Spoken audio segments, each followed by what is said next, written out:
the previous video, we're talking about custom web publishing with FileMaker. Once again, this is primarily useful for anonymous public access through a web browser to some of the data that's in our database.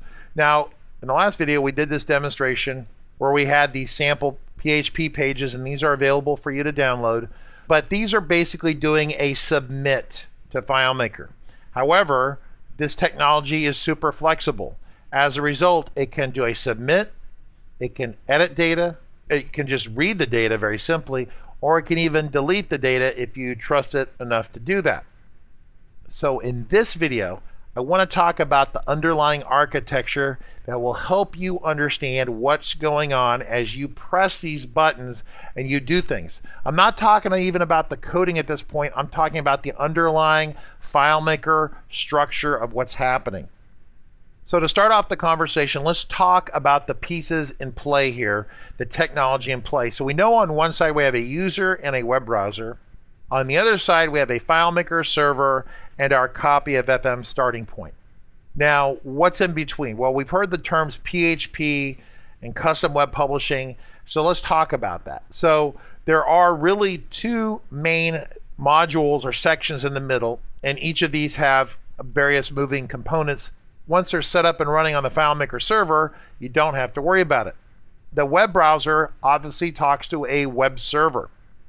The web server, in the cases of what we're looking at, is going to either be Apache, which is an open source web server, or IIS, which is Microsoft's default web server that's part of their Windows Server product. It's been there since forever. I was using it for the first time in 95, 96, I think. And so that's when I was exposed to IIS. It's the Windows web server. There will be a PHP engine that's installed as part of the web server. And when you do an install of a modern FileMaker, it will install for you the PHP engine. There'll be other technologies that you're going to interact with. You have the option of not using PHP, but using XML. So you have HTML that renders the page. It's what makes a web page visible, right? HTML at the most basic level. And then you actually have some coding or scripting that will be done in PHP or XML or some sort of REST API technology, which is a new development in the FileMaker world. And as of the time of this recording, it's not fully robustified yet. It's not really ready for prime time, in my opinion, but FileMaker's actively working on it to make it the standard at some point in the future. That being said, you have a couple choices of technology here. We're going to go with PHP because, once again, it is and continues to be one of the top standards used by people everywhere. Not just within the FileMaker platform, but within Oracle and SQL and places like that. All these high-end data systems, they have a wide variety of tools they can use, and PHP is one of the more predominant tools. Now, between the web server and the FileMaker server is really another piece.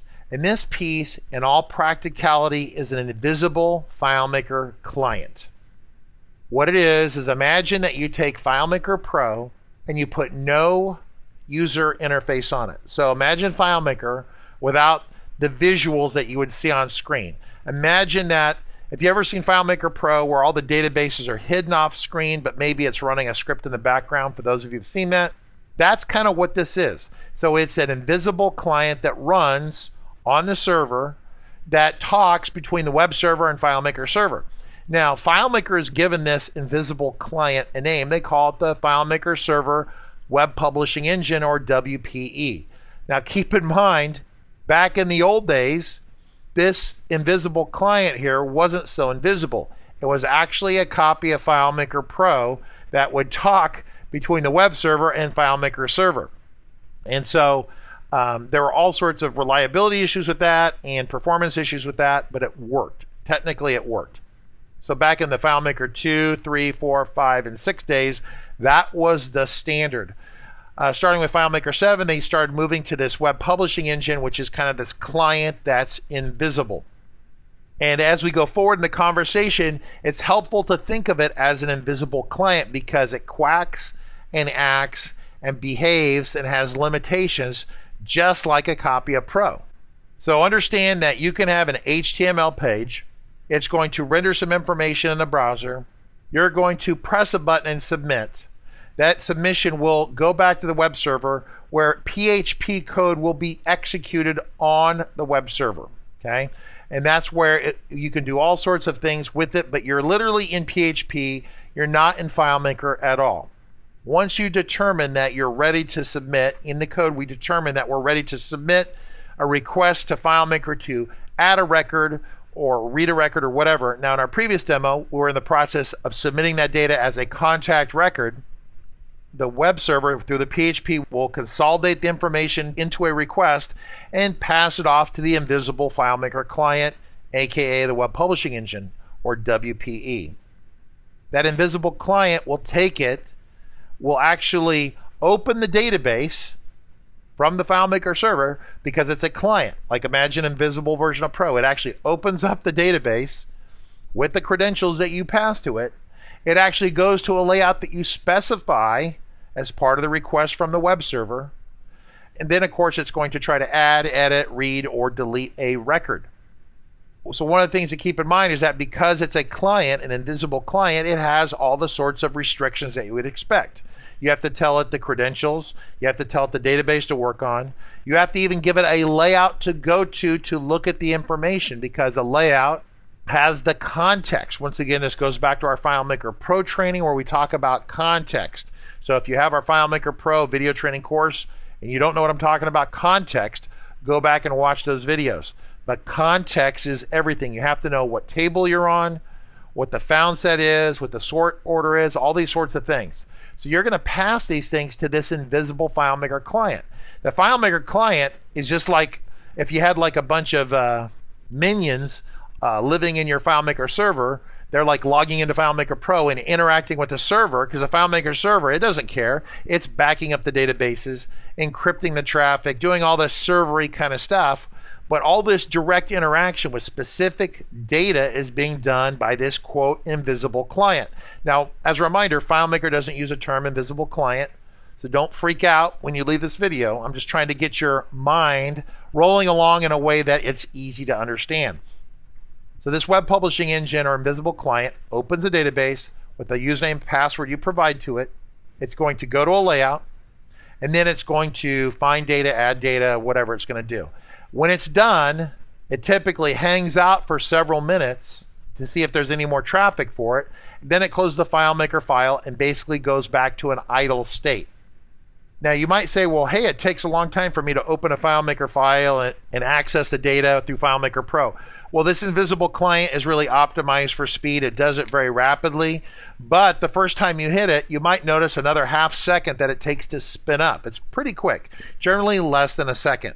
That being said, if you do a request to FileMaker server and then 10 or 20 or 30 seconds later you do another request, that invisible client is still open and the access is really fast. It's much faster. So these concepts start to gel in your head so you understand what's going on. So when I show you things under the hood in the code, you'll fundamentally understand where on this graph they go. Now keep in mind that if you submit something in the web server using code, whatever code that you want to use, and we're using PHP in this case, can determine if the information is correct and ready to go forward. Our demo, our plain, our middle demo here, actually, when we do a submit, it actually goes to the web server and it determines if all the fields that are required are filled in. If they're not filled in, it kicks it back to the web browser without ever bothering the web publishing engine. So once again, that helps with performance. So we don't bother the web publishing engine and try to talk to it unless we have to. Now keep in mind, as a design consideration, when we make the request to this invisible client, we tell it the file, the credentials, the layout. We can also tell it to run a script. And I use this actually all the time in some of the work we do when we're filling out orders and completing orders. People are ordering our training online. An order will come in, it gets added to the database, and then I run a script that's maybe 500 lines long of long scripts that add records, send emails out, confirm that the order is correct, and it's doing all this at extremely high speed on the web publishing engine. So then when the script completes, it hands control back to the web server so it can talk to the web browser. Super, super powerful. In fact, that's one of the reasons why we're not quite using the REST API version of this technology yet, because officially you can't call scripts with it. And I think calling scripts as part of the request is really important.